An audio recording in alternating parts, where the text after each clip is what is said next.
ভাই কাজ করব না, সব ঠিক হয়ে যাবো। ভালো থাকলে আমি খুশি, মানুষের জন্য করার চেষ্টা করছি। জি ভাই, 323 ধারার মামলায় জামিন পাই না, 5 মাস দেশটা যেন ভালো থাকে, আমার আর কিছু চাওয়ার নাই। আমি বাংলার জমিনে বঙ্গবন্ধুর পরে আর এত বড় নেতা আমি দেখিনি। এরকম 1005 বছর ধরে মাস্টারবি ভাইয়ের মতো মাস্টারবি ভাই যেন আমাদের পাশে থাকে। আর সুমন ভাই যখন এমপি হয়েছে, এর আগেও কাজ করছে, এমপি হওয়ার পরেও কাজ করছে, এখন জেলখানায় বন্দী, এখনো কাজ করতেছে। আমরা নড়াইল জেলাবাসী যেন বারবার এরকম এমপি আমাদের সামনে আসে, এটাই আমরা প্রত্যাশা করি। আমি এর আগে ইতিপূর্বে এরকমের এমপি আমি দেখি নাই। উনি একজন নিরপরাধী মানুষ, উনার মতো নীতিবান লোক আমরা রাজনৈতিক জীবনে দেখি নাই।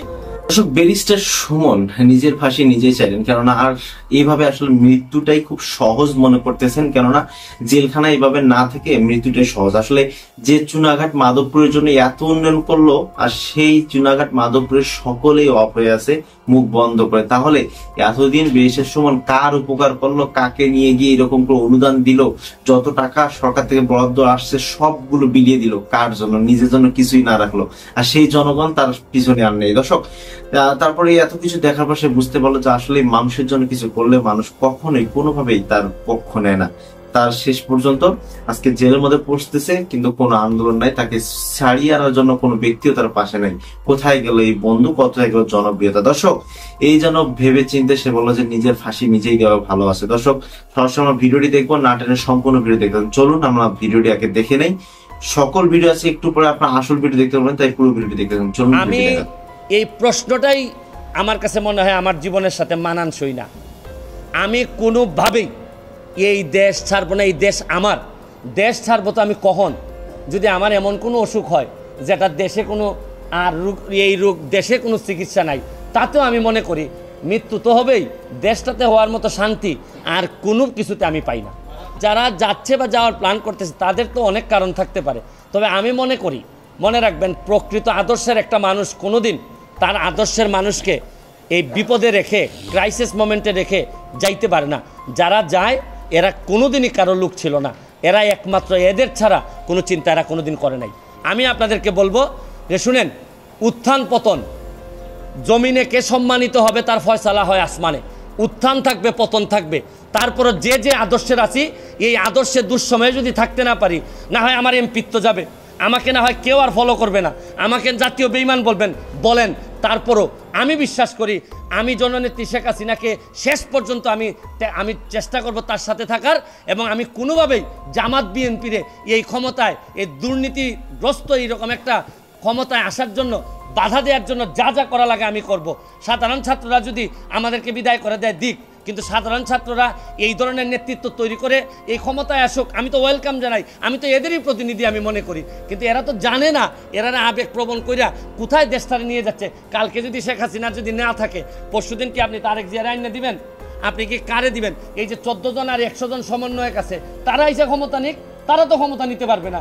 তারা কার কাছে নিয়ে ক্ষমতা দিবে এইটাই তো আমি বুঝতে পারি না। তারা ক্ষমতাটা নিয়ে কার কাছে দিবে ক্ষমতা বলুক যে আমি অমুকরে দিব। 14 জন বা 150 জন সমন্বয়ক যারা আছে, যারা দাবি করতেছে যে তারা এই দেশটারে রাষ্ট্রের সংস্কার করতে চায়, তাহলে তারা এসে বলুক তারা মন্ত্রী হইতে চায় বা তারা ক্ষমতা নিতে চায়। কিন্তু তারা তো, আমরা তো বুঝতেছি তারা আইসাই যেটা করবে এটা হচ্ছে কি লাথি মেরে এদেরকে, যারা আজকে যদি এই সরকারের পতন হয়, কালকেই এই সমন্বয় একটা লাথি মেরে বের করে দিবে, দিয়া জামাত এবং বিএনপির যারা এই ষড়যন্ত্রটা করে এই জায়গা পর্যন্ত আসছে, এরাই এই দেশের দায়িত্ব নিবে, নিয়ে এই দেশটারে আগের 50 বছর আগের জায়গায় নিয়ে যাবে, কারণ এদের রক্তের মধ্যেই বাংলাদেশ। তো তোমরা যদি আমার নেত্রীকে মেলাইন করতে চাও, জননেত্রী শেখ হাসিনারে তোমরা ক্ষমতা থেকে নামাইতে চাও, এতে বোঝা গেল তোমাদের মনের মধ্যে তোমরা সততা নাই, তোমাদের সাথে আর আমরা থাকতে পারি না। আওয়ামী লীগ সম্পর্কে এদের ধারণা আছে কিনা জানি না, বন্ধুর আদর্শরে যে ধারণ করে এর দেশ চাইলে যাওয়ার মানে সব আপাতত বন্ধ রেখে আমরা বঙ্গবন্ধু কন্যারে এই ক্রাইসিস মোমেন্টে বাঁচানোর জন্য যে যার জায়গা থেকে যারা আমাদেরই অনেকের সন্তান, যারা এই আমাদের সরকারের বিরুদ্ধে আন্দোলন করতেছে, এরা নিজেরাই জানে না যে এই সরকারের পতন ঘটায় এরা যে ওদেরকে বুঝাইতে হবে। এবং আপনারা সোশ্যাল মিডিয়াতে আপনারা দেখবেন প্রতিদিন সকালবেলা উঠে হঠাৎ করে বলে ওবায়দুল কাদের দেশ ছেড়ে ভাগছে, হঠাৎ করে বলে ব্যারিস্টার সুমন চলে গেছে, হঠাৎ করে বলে ব্যারিস্টার তাপস চলে গেছে। এইটা এদের প্রপাগান্ডা। শামীম ওসমান নাই, কালকে সারাদিন শামীম ওসমান পার্টি অফিসে। এরা চাইতেছে এইরকম গুজব করাইয়া এরা সরকার পতন ঘটাইতে চায়। আমার একটা বিশ্বাস, 2001 সাল থেকে আমি দেখছি আওয়ামী লীগকে, আওয়ামী লীগ যত চাপের মধ্যে পড়ে তত শক্তিশালী হয়ে। আওয়ামী লীগ সম্পর্কে এদের ধারণা আছে কিনা জানি না। বন্ধুর আদর্শরে যে ধারণ করে এ দেশ চাইলে যাওয়ার মানে এই দেশেই তো মৃত্যু হইব, মৃত্যু তো আগে পরে একদিন হইবই। আদর্শের কারণে মৃত্যু হইলে এই মৃত্যু সম্মানে দেব। আমি আপনাদেরকে বলবো ধৈর্য ধরে থাকবেন, তবে দেয়ালে যদি পিঠ থেকে যায় আর আওয়ামী লীগ যদি দাঁড়াই যায়, আমি বলতে চাই আমি যখন স্বতন্ত্র এমপি হয়েছি আমি আওয়ামী লীগের সাথে নৌকার সাথে প্রতিদ্বন্দ্বিতা করে এমপি হয়েছি। আমারে এরা ভাবছে যে আমারে বলে এক সময় বলে যে আপনি প্রধানমন্ত্রী হয়ে যাবেন, প্রেসিডেন্ট হয়ে যাবেন, এসব বলে আমার লোভ দেখায়। কিন্তু এরা জানে না যে আমি স্বতন্ত্র এমপি হইলে আমার রক্তের মধ্যে বঙ্গবন্ধুর আদর্শ আছে। প্রধানমন্ত্রীর তার অমুক অমুকের লোভ বঙ্গবন্ধুর কেউ দেখাইতে পারে না। আমি তার আদর্শের সৈনিক। আমারে বলছে যে স্বতন্ত্র এমপি হিসাবে আপনার বক্তব্য কি? আমি বলছি তোমাদের দাবি যখন কোটা সংস্কার ছিল তখন 80% আওয়ামী লীগের তোমাদের পক্ষে ছিল। যে কোনো মৃত্যুর প্রতিবাদ আমরা করি, কিন্তু তোমরা যদি আমার নেত্রীকে মেলাইন করতে চাও, জননেত্রী শেখ হাসিনারে তোমরা ক্ষমতা থেকে নামাইতে চাও, এতে বোঝা গেল তোমাদের মনের মধ্যে তোমরা সততা নাই, তোমাদের সাথে আর আমরা থাকতে পারি না। যারা আজকে আন্দোলন করে এরা তো আগুন দেয়, এরা মানুষ মারতে শিখছে। আর আওয়ামী লীগ এরা চিনে না, আওয়ামী লীগ মারতে না মরতেও শিখছে। তোমরা তো মারতে শিখছো, আর আওয়ামী লীগ মারতে এবং মরতে দুইটাই শিখছে। আমার বিশ্বাস এখানে যারা আছেন মুরব্বীরা আমার চেয়ে অনেক বেশি প্রজ্ঞা অভিজ্ঞতা রাখেন। তাদের নেতৃত্বে আমাদের যত গ্রুপিং আছে সব আপাতত বন্ধ রেখে আমরা বঙ্গবন্ধু কন্যারে এই ক্রাইসিস মোমেন্টে বাঁচানোর জন্য যে যার জায়গা থেকে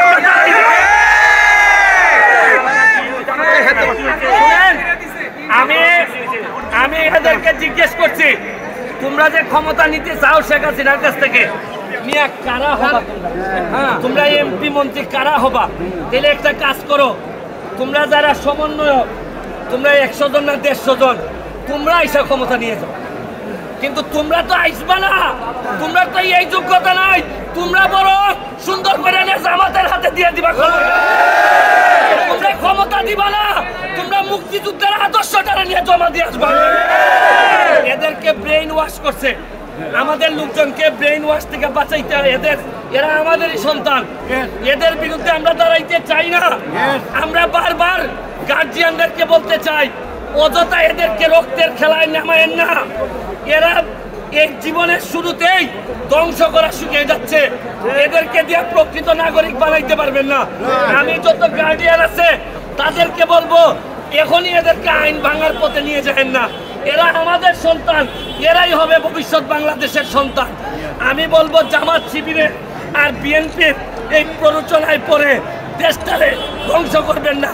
এই দেশটা জননেত্রী শেখ হাসিনার হাতে প্রায় 30 বছর আগাই গেছে, আর এদের হাতে পড়লে আরো 50 বছর পিছাই যাবে।